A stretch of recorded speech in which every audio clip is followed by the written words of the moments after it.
So we're looking at creating this maze element using TinkerCAD and a 3D printer, and this will then be placed in this finger joint laser cut box, and then the steel ball then will be able to roll around the maze, and you'll be able to hopefully have lots of fun. That's the idea. So let's have a see where we are in TinkerCAD. On the left-hand side here, I've got the file that created the 3D print that you can see in front of me right here. And on the right, I've got a blank TinkerCAD canvas called Magnificent Blad. I'm not entirely sure why there. Obviously, I've given mine a sensible name, so I know what it is. And I'm working with version numbers. So what I want to do here is just go through a few essential elements, get you on the right path, and then basically leave the rest to you.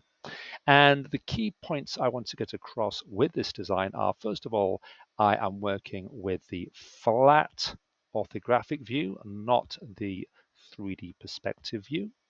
And I'm going to click on the top here and the top on both, so I'm looking straight down on the drawing. Let's just zoom in here, and again I can click on the wheel mouse, which is like your middle mouse click, and I can just pan across and then zoom in by rotating the wheel mouse. Okay, so what I have here is a red base design before I cut any of these elements out, which is going to be 70 by 70 in size. And over in this view, it was in the bottom left-hand corner of the work area. I think on this one here, I'm just going to draw it in the middle because that's where I'm zooming in. So let's just bring across the elements here. I'm going to bring in a box, which is what I worked with. And I'm going to make sure it's going to be on the bottom left corner like that. Let's just bring that back there and let's sort of see what we have. Now, at the moment, my grid snap settings are 1 millimeter, and I could change that to 5 millimeters, which means that if I then click on this and drag it out, it's going to snap to 5 millimeter increments, so I can take it to 70 very, very quickly. But as you'll see a bit later on, I'm wanting to work a lot with 2 millimeter thick elements. So I'm going to right now change that to have a grid snap or snap grid of 2 millimeters. And this is going to make your life so much easier. If I click on the dimension or the resize handles here, I get the dimension lines appearing. And now with this, I can just click on that 20 and on the keyboard, just dial in 70, press enter, and I'm going to get that shape straight away. Now I'm going to right click here and go into a 3D view, and I can see this is far too thick. I actually want to have this being 2 millimeters in thickness. So let's just get this resize handle here, and I can drag that down. And notice now, because my snap grid is at 2 millimeters, it's going to snap in there to 2 millimeter increments. Or I could just click on there on the dimension there, enter 2 on the keyboard and press enter, and I go straight to that thickness. Okay, magic. What else do I want to do here? Well, as I'm building this maze, what I don't want to happen is to have a situation where blocks are kind of, well, let's do an example here. If I'm bringing things in, if I drop this shape here, it's going to be on the work plane. But if I come to here, I think it lifts up off the work plane. And if I just have a look at this from the front, yes, I can see that's kind of lifted off the work plane. Whereas if I drop another block in, let's just go back to the previous view there. If I put a block in like there, then that is sitting on the work plane itself. This is sitting on the raised raft. So that I think is going to cause a few problems here. So what I'm going to do in 3D view is I'm going to select this shape. I'm going to come to this arrow here, which lets me raise or lower this. And I'm going to lower this by 2 millimeters.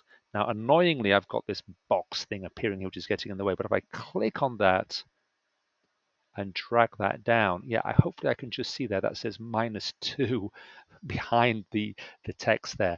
Let's just try and pan this across. Okay, I'm going to undo that and do that again. So I'm going to click on that arrow there, thank you, and take it down -2. And again, my snap grid is helping me there. So now if I click on this from the front, I can see that that base element is actually below the work plane. And I think that's going to make my life a little bit easier to work with.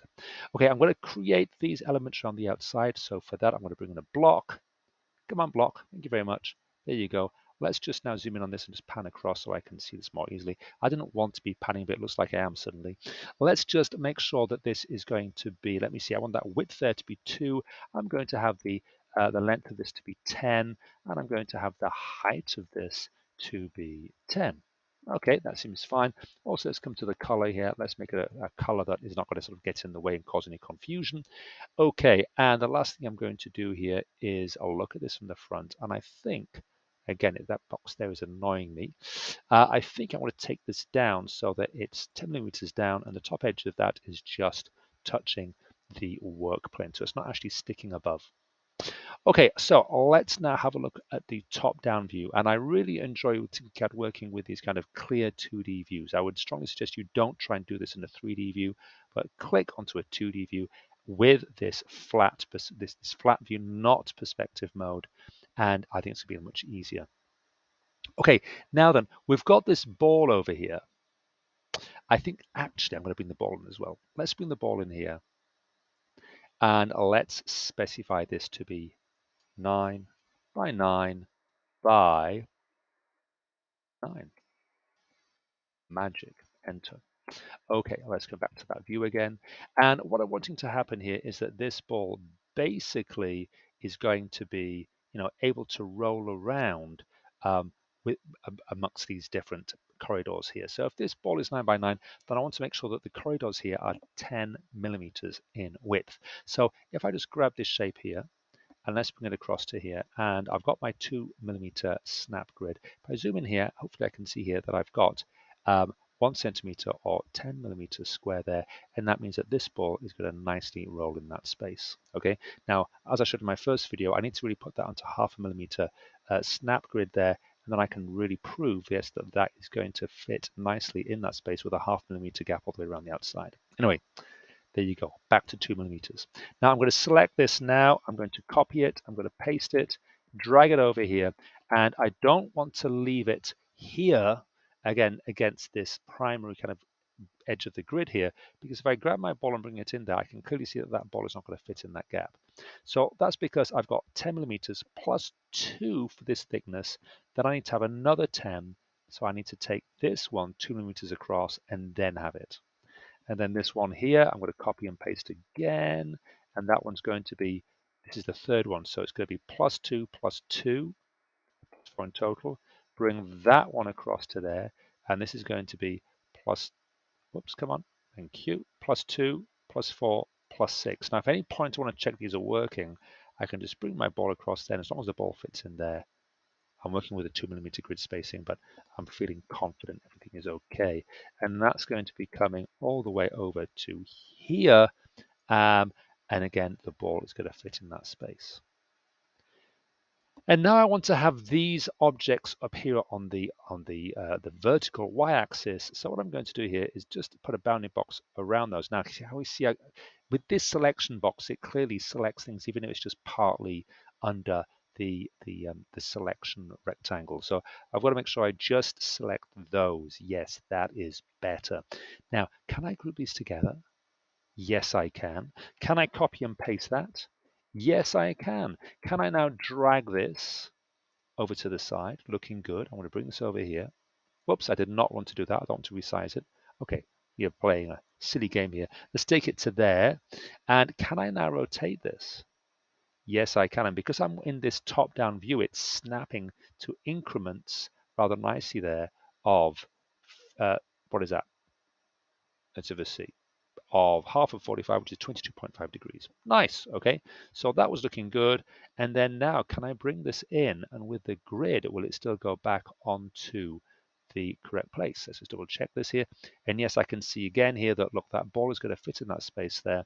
And all the other spaces, I can keep checking all those out. And I've got space at the end there, 10 millimeters for the ball to go in any path that I put in here. So really, that's the kind of the trickiest thing done. Let's just see what I've got here. Oh, look what's happened. These blocks here, I've grouped them together as well. I need to ungroup that. I have no idea why it's done that. Let's bring that down. I want to make sure it's 10 millimeters down and beneath the work plane. And then I am going to select those and group them together again. Pop. And then this one here, let's make sure that that is ungrouped. Select that one. Little miscreant block there. Bring it in, select just what I want and regroup. And now the rest of the maze development basically is down to your maze design. You need to design this on paper first, make sure you have a clear plan, you're happy with the complexity of the maze, the experience the user will have as the marble runs around. And basically what I'm going to do now is I'm going to bring in a block, and I'm going to make this have a height. Now, these dimensions are very important here, and it's annoying that this panel is in the way again. It's so annoying. This wants to have a height here of 12 millimeters. Very, very important. And if I do a horizontal wall here, then I want to have it so that this is going to be 2, and this one here wants to basically be a kind of multiple of 12 in effect, I guess. I mean, if I leave it at 20 at the moment, and then let's just select that and let's just bring it in and let's just kind of pop it somewhere around there. And then I want to do the same thing for my vertical walls. Well, you know what? Can I just Control C, Control V? Can I copy that? And then can I rotate that round through 90? And there we are. We are good to go. That's nice. And then let's just see how this is going to work out. I'm going to try and just recreate this wall here all the way along. What I'm going to do is bring this into here so it's in line with these like reference walls on the side. And then you can see that it comes all the way to the vertical lines up with this. So let's just get the vertical in there like that. So that's lined up with this base kind of alignment block. And then now I can drag that all the way along, and I can have it touching or I can have it overlapping. It doesn't matter because when I group all this together, it's going to have the effect that I want.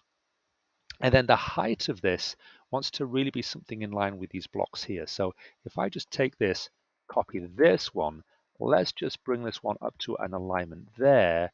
And then again, let's just pull this back, something like that. And then this one obviously wants to be touching or overlapping, as the case may be.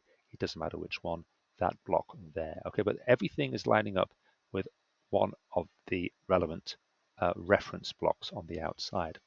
I'm just going to have a look here at the holes, the cutouts. In fact, I think what I'll do is I'll pause there. In the next video, I'll look at the hole cutouts and the ramps. And then in the final video, I will look at the box.